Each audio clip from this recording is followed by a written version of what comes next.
Welcome to the Friday at 4 podcast series with your host Charles Luttrell and co-host Steve Kent.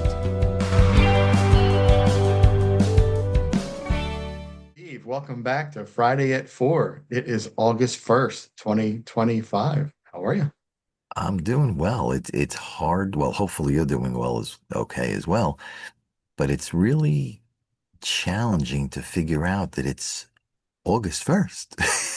And the summer's like halfway gone and like, Do you remember when I was talking about the plans with the RV and the traveling and all that stuff? Mhm. And I'd said I have a year, next year, 1 year, 5 months are left. Oof, wow. Yeah, so I am nowhere near ready. I am like so behind. I just, I have so much to do. So I'm going to try to, again, we were talking earlier about, the Mm. article that you'd sent me, procrastination, and that, I get that fear going, and I gotta get over that and get myself moving. Well, one of the things that I started to do more of, because I was doing little bits and pieces here and there, but what I've really started to do more in the last couple of weeks. And I have had some people that have helped me and pushed me in the right direction, so I'm grateful for them. But what I've started to do is if I have a test, like I did today, I had, well, we started this at 4 o'clock New York time, but I had a 3 o'clock call, supposed to be an hour. It ended 20 minutes into the call. So I had 40 minutes left over. And instead of just getting up and doing my version of a dance, which is not pretty, um, but instead of wasting 40 minutes, I actually looked at my calendar and said, okay, what's next? What can I do now to make either later today or tomorrow? Yes, tomorrow is Saturday, but to make Saturday easier by doing something in those 40 minutes. And I did. And it's a good feeling of, I'm going to give up a little today to take it easier on the weekend, which to me is more important. So that's where I'm Absolutely. starting to do that, is fill in those little gaps to help me Yeah, towards the bigger goals that I'm looking at. And it's right. working. Yeah. It's a great point that you make there, because that leads us right into what I want to discuss today on my part of, Mm, the Friday at 4, is to talk about a little bit about fear, right? mm, So releasing episode 8, Chasing the Stars last night, I think it was a huge success. I love the episode. I'm getting good feedback about it. Fear, right? So I was afraid to release it. I was afraid on both sides, right? I'm afraid that people are going to not like it. mm. People, I think it's good, but then I'm afraid people aren't going to like it, but you get over that, and one of the biggest points the reason I talked about that, I wanted to say that was, in that episode, there is, one of the businesses that I think were kind of fearing what I'm doing with my show and how I'm doing things, and they didn't want to follow up with me, to go forward with the podcast interview and the full show for the month of August, which is okay. I don't hold anything against them. I'm going to follow back up again. Mm. And, maybe they're just busy right now in this week because we were supposed to do it this week, Okay. But the reason I mentioned this was because I know there's a lot of business owners out there that probably, when I talk to them, send emails or direct messages through social media, who kind of fear what I'm doing because they don't know what I'm going to present. They're Right. afraid that they're going to be seen in a negative light, right? And I'm here to say, look, that is not how my show works. Sometimes my visits are not perfect, and that's okay, because Hmm. then that's where Chasing the Stars comes in. And I have the badge that's called Chasing Perfection, to where it's okay if you don't get it right the first time. Hmm. That's why I do what I do, because nobody's ever 100% perfect. We would like to be, but Mm. we're all human. We make mistakes.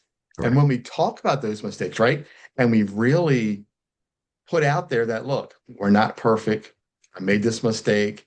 I apologize. This is what happened. And we move forward. And I can send somebody in again to reevaluate and get it right the next time, right? What do you think? I think you're on target. people are afraid of the unknown.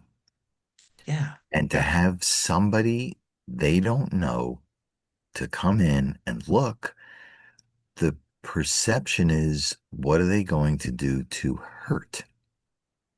But when you're, and I don't mean you, I'm talking general, Yeah. Yeah. Yeah. when you're in a situation, when you have a business and you're doing things every day, you run into routines, into habits, and they Yeah. may be great. But when you get into those habits, you lose some objectivity. Yeah. So you really do need someone like you to come in and, I hate to say it this way, but shake it up a little bit. Yeah. Maybe It's truth. there could be something very, very simple, but could make a difference in a customer's eyes. So to And here's the other find, side to that too, right? Think about this. And not even just about catching somebody doing something wrong. What if you have an employee who served me or who interacted with me that was so on point and so perfect, but you never hear about it? So mm, I'm telling you that this employee was outstanding. And I had a chance to tell this owner that mm, your customer service was on point. It was incredible. They were good. They recommended, they did everything they were supposed to do. The product just wasn't perfect. And that's okay. You yeah, know, it's okay. but And the that's how other, you get better. absolutely right. And the other part to that is, it's like when you, when I talk to someone and I'm trying to interact with the show and what I'm saying and what I'm doing, the first thing I hear is, well, how many followers do you have? How many listens do you have? Okay, I get it. People want to have millions of followers and millions of Mm, listeners and think you're successful. But people don't realize you can have one follower who could be a huge influencer who could right, make a total difference for my show just right. by one person. You don't Yep. have to have 300 gazillion million followers because No, most of the time they're phony people anyway. They're bots. They're AI driven. they are. Yeah. It is true because it only takes one person, the Yeah. right person, but you don't know who that person is. Yeah. So you have to continue to do the right thing and help people to get that little bit better because you don't know who they're going to talk to, who's going to Yeah. walk into their establishment. You don't Yeah. know. Yeah. You Yeah. have to Look, do the right thing. yeah, and look, one of my videos has 15 views, 10 views, 11 views, right? But you don't know who those 11 people are. Those Correct. 11 people could be somebody who has 300 million followers. Right. You just never know who's watching. And on the backside, I want to mention that when I look at my YouTube analytics, they're really good because they're pushing out thousands and thousands of impressions out to YouTube. So if you look in your Nice. right bar when you're on YouTube, you will see my videos, which means they're Mm, showing you my videos, right. and I'm getting thousands of views. Doesn't mean that people are clicking on it, but they're seeing it. Right. And that's important, right? Because It is. eventually, as I get better with this, people are Mm, going to start clicking on it and reading them before you know it. I'm going to be right there, you know? yeah. No, you will. So, yeah.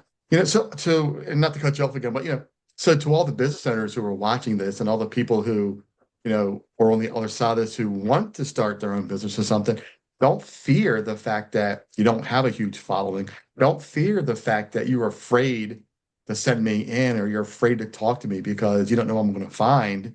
Let that go and just embrace the fact that I'm coming there to really help your business. I want to see small businesses grow and shine, whether they have a good visit or a bad visit, right? So if you think about it in a little bit different light, and I think what you're saying is right on point, but think about it just a little bit different. You're starting out a new business. Whether you have experience or not, it's a new business. New business, new location, new customers, new everything. If you go in on what you think from your narrowed opinion, it's almost like a racehorse has Mhm. blinders on. You have that narrowed opinion. Are you really taking into account outside customers, vendors, the social media? Are you taking into that account? And chances are you're not. So the choice is you can open up a business, do what you know, and have a 50-50 shot, of success or not? Or do you have somebody come in early on while you still have an opportunity before your reputation is set? Because if the reputation is set in the wrong way, then to turn that around to the right way is that much more time, money, lost customers, et cetera, et cetera. So to me, from my perspective, outside looking in, it would make sense to have you come in as early in the process as possible to get my ship on the right track from as close to the beginning as possible. Yeah. So as I grow, it's growing the right way, not the wrong way. You got it. Absolutely.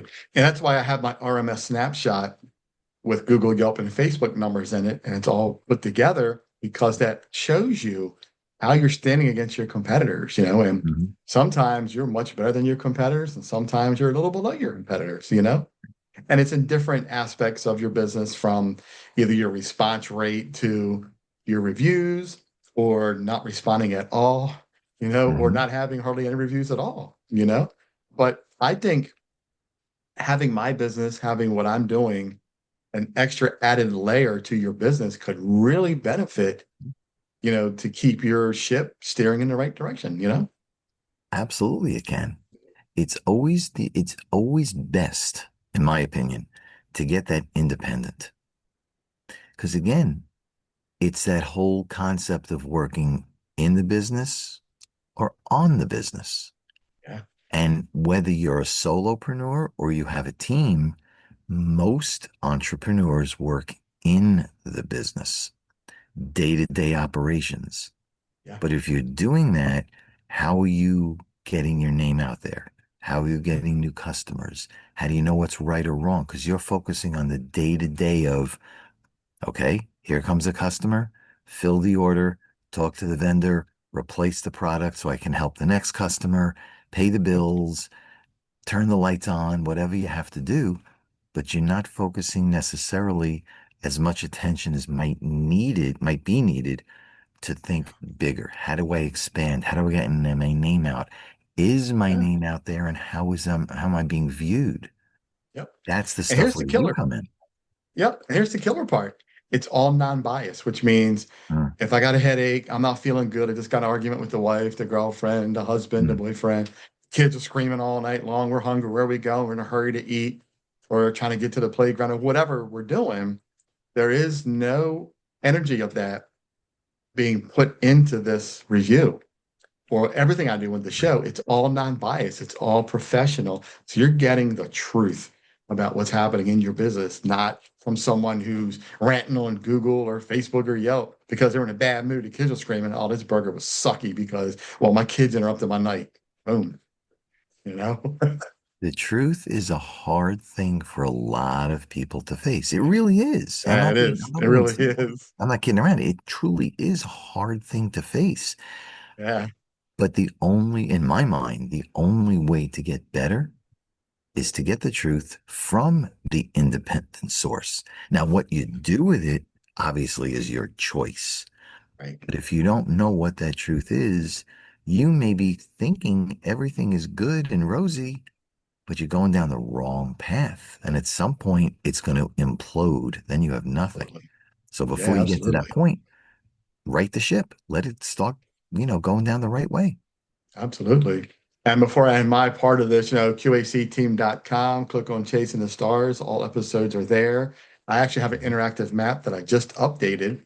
Oh, That if you nice. click on the map, expand it, all Mhm. episodes are there, all pins on the map. It shows you where I've been. You click on it, I embedded the video right in that pin. So it's really cool. Nice. Yeah. Nice. So what Steve got today?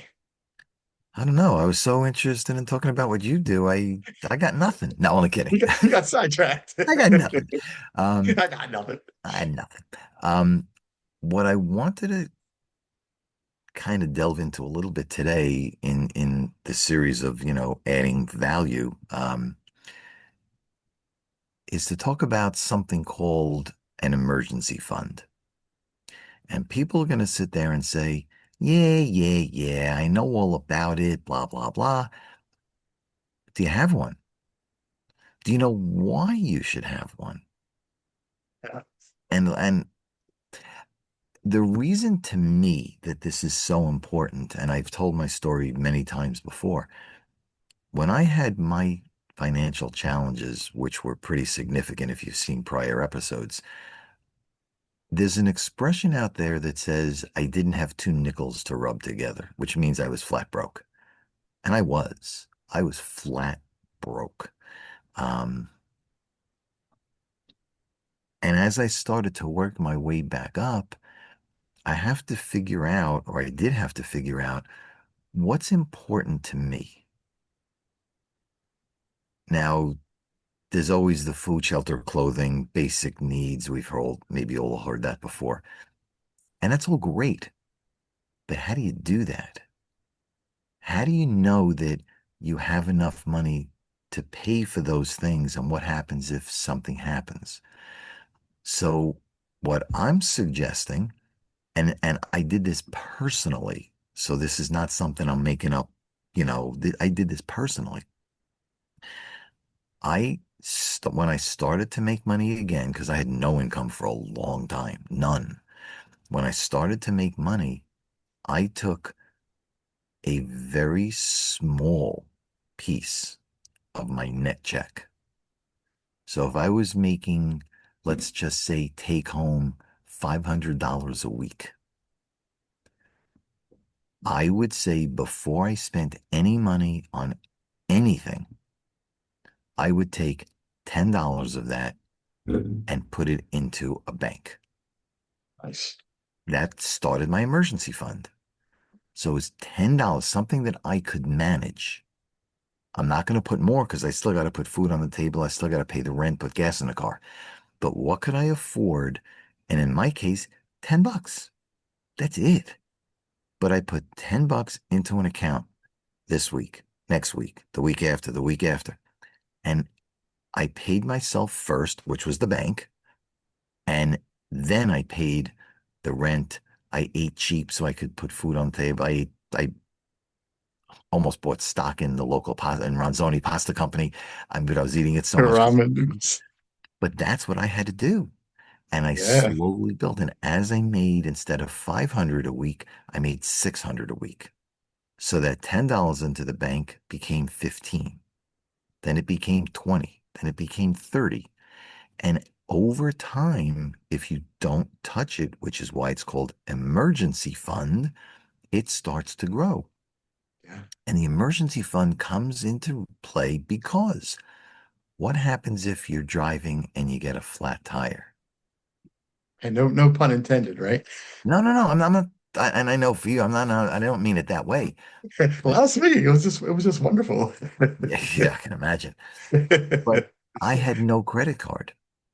Yeah. So if I don't have a credit card and I don't have the cash or the person who's going to lend me money to fix the tire, guess what? I'm walking. Yeah. And where I had to go wasn't feasible. So I had no choice. I had to build up that fund as fast as possible. Yeah. And that's the way I started to build an emergency fund. So that helped me, for example, for a car, not for a car, for a tire, for a blown uh, alternator in my car that hit. I had to replace the transmission because I couldn't afford to replace the car. I had to fix the car, but I didn't know how. So now I have to pay somebody to do it. So you're not only paying the part, you're paying the labor. And we all know the labor is the most expensive part in that thing, right?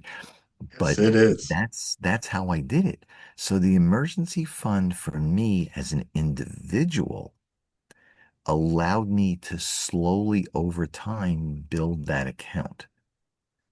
And my goal, and it took me a while, the goal was to build, if I had $500 a month paycheck, my goal was to build 6 months of emergency fund.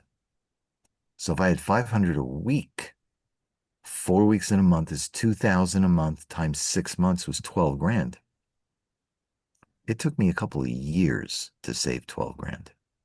Oh, But the idea, it's two really ideas in there. One is yes, I had money in case an emergency hit. But the other thing that was more important long term is the mindset of saving for my future. Yeah. So it's really two things in one. So as an individual, I save for that emergency. But as a business owner, start saving for a piece of equipment that may break. Um, a new chair if some customer sits on it and it breaks. You may have to buy inventory, maybe that unexpected increase in your insurance payment. Whatever that might be for you on the business side, you don't want to live on credit. Credit is good, buy it, pay it off, assuming you buy it. I'm sorry, you charge it and pay it off, then you pay no interest. That's okay. But Yeah. if you can't do that, try where possible to pay cash. So it keeps you realistic. So instead of spending, $500 on a new chair because the customer broke it, could you spend $100 on a new chair or $50 on a new chair? But if you had the charge card, you'd pay the whole 500. Now you got to worry about paying off the 500. Yeah. So it builds the mentality of, and I hate to use this word, but scrimp. Live cheap. Because if you live cheap personally, you will build for the future. If you live cheap on the business side, then the business will grow because you have the cash to fund those extra things that need to get done. Yeah. And then when you have the business, you call Chuck, who comes in to say, how else can I push the envelope to make the business run better, faster? What can you tell me to change before, again, I go down the wrong path? So it Right. really does help on both sides. And that emergency fund, it's not hard. The way I did it was I started out before computer because I had none at that point. It's okay. But what I did was I took a piece of paper and I turned it sideways. So, it was going this way. And I put 7 columns each day of the week. What did I spend? And I tracked every single penny because I didn't have a lot. I had to know where every penny was going. Yeah. Was it a pain in the rear end? Yes. But in the end, it was worth it. So I took four, one for each week of the month. And at the end of the month, I totaled all the columns down and across and said, okay, this was my income. This is what I expensed, what I paid. And this is what I put in savings. Am I plus or minus? Did I spend between what I spent and what I saved? Was that less or more than my income? If I spent or saved less than my income, now I had extra money. So instead of just saying, oh, I have an extra $50 and go out and blow it somewhere, I put it on the side because then I said to myself, I want, I don't know, a book, a pen, a laptop, whatever goal I have. And if that goal is $500, Yeah. this month I had 50. I put that 50 old fashioned way. I put the 50 into an envelope. Envelope. I I'll still did. do I that really today. Yeah. did. I'll still do that today. And on the front of the envelope, it said need $500. I crossed out the 500 and I put 450. So up here, by looking at the envelope, I could see I'm making progress and I'm celebrating my wins. Are they small Absolutely. wins?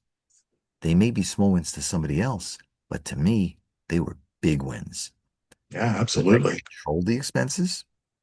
I had left over towards my bigger goal. Get yourself into the mindset, pay yourself first. If you can sacrifice short term, and it's not easy. Sometimes you want to scream, Yeah, But that's if true. you can sacrifice short term, the long road, 6 months, 12 months, whatever your goals are, you will be much better off because now you had the money and you have the mindset to continue doing it. That's your emergency fund. And it's Yeah, easy to get done. I can walk you through it. There's no cost. Take a piece of paper and draw 7 lines or 6 lines. You have 7 columns and start doing it that way. It's easy to do, but stick with it. It's like going to a gym. Stick with it and you'll yeah, see the results. I agree, right? Because, I got stuck in a situation just like that where I had 14 credit cards Ooh, because I could never catch up. You know, there were so many circumstances that were against me mm, at that time. We're talking, late 90s, early 2000s, where things were just against me, and I had no choice. And I was a young man at the time, and I'm not ever getting married, having kids, so I'll do what I want, and I'll have 25,000 credit cards, and I have every computer system and sitting video games, and I'm doing it all, and I don't care. And then it come back to bite me because there was no emergency fund.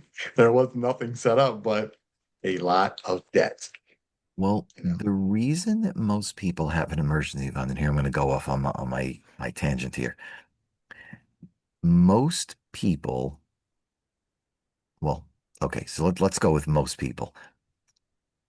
They believe what they're told. Now, what that means is, I'm going to use the credit card as the example. People are told through writing, through print, writing, social media, television, wherever, get a credit card. It's great. You get a credit card, you charge. Oh, thanks for charging $300. Give us 20 back. And you think it's great. I charge 300, I pay 20. This is a good thing. But you pay 20 every month.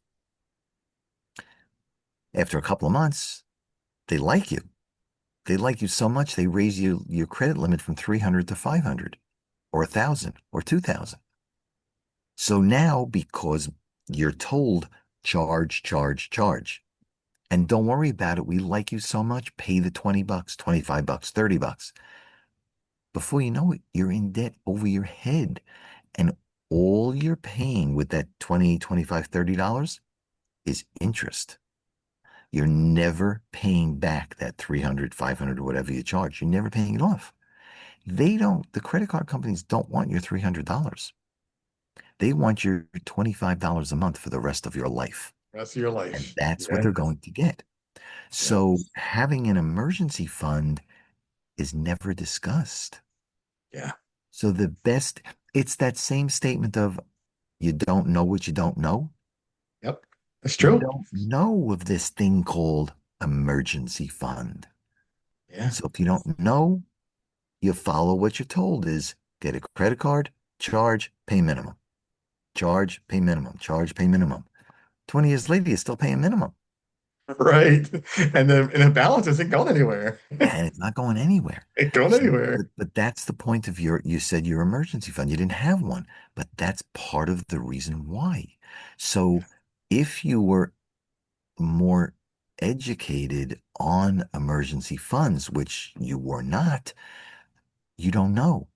So Yeah, now when those extra bills come along, when the marriage comes along, when the kids come along, instead yeah, of saying, oh, I can tap in here and pay this bill, now it's on the credit card right. or multiple credit cards. Yeah, And then you never pay it off. yep. And if you want Steve's advice or help on this, 516-727-2294 and reach out. Thank you, Chuck. Yeah. Again, Yeah, it's a phone call.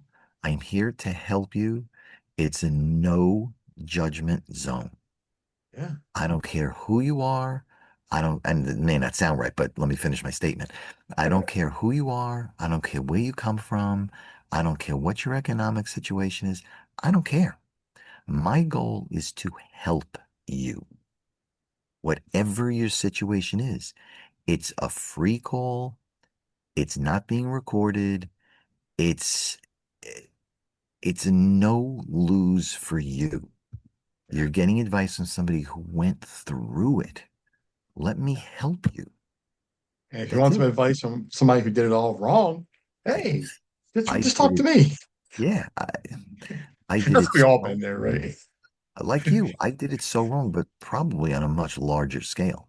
Yeah. Um, when I lost everything and went bankrupt, I owed multiple hundreds of thousands of dollars, Yeah, you're multiple way hundreds of you're thousands. way deeper than me. Yeah. And I had Yeah. I had almost six figures on credit cards that I personally guaranteed. Yeah, Wow.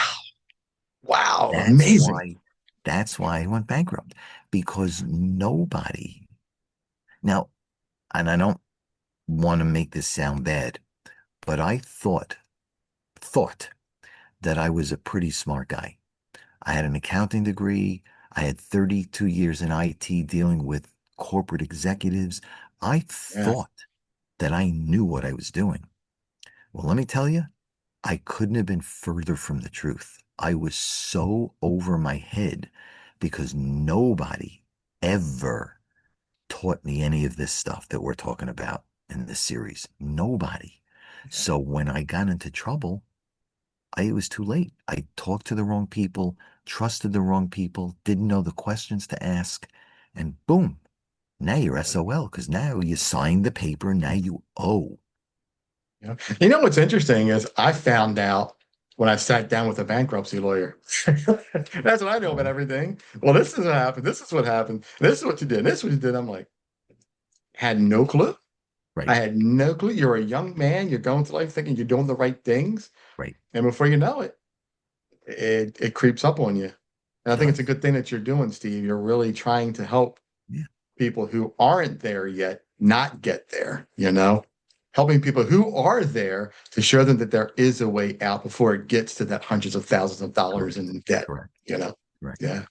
If anybody is familiar with the Alignable platform, if you go on there and you look me up and look at my profile, my why statement right there.